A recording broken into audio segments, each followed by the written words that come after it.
আজ আমি একটা গুজরাটি রেসিপি বানাবো, সেটা হচ্ছে খামান ঢোকলা।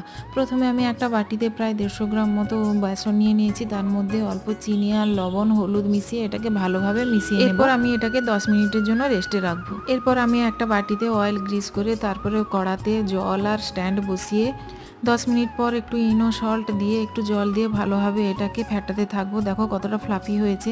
তারপর অয়েল গ্রিস করা বাটির মধ্যে রেখে এটাকে লো ফ্লেমে ঢাকনা চাপিয়ে 20 থেকে 25 মিনিট রান্না করে নেব। তড়কা লাগানোর জন্য ছোট্ট একটা কড়াতে অল্প রিফাইন তেল, তার মধ্যে সর্ষের ফোড়ন আর কাঁচা লঙ্কা কুচি, ধনেপাতা কুচি, একটু চিনি, লবণ আর লেবু দিয়ে এটাকে 2 মিনিট মতো ফুটিয়ে নেব। তারপর এই ঢোকলাটাকে ভালোভাবে পিস পিস করে তারপর এই তড়কার জলটা আমি এর মধ্যে ভালোভাবে স্প্রেড করে নেব। তো তোমরাই দেখো কতটা স্পঞ্জি হয়েছে, আর এটা এতটাই সুস্বাদু লাগে। এটা চায়ের সঙ্গে বা সকালের নাস্তায় দারুণ লাগে। এটা তোমরা বাড়িতে একবার অন্তত ট্রাই করতে পারো। ভীষণই ইজি, ভীষণই সহজ।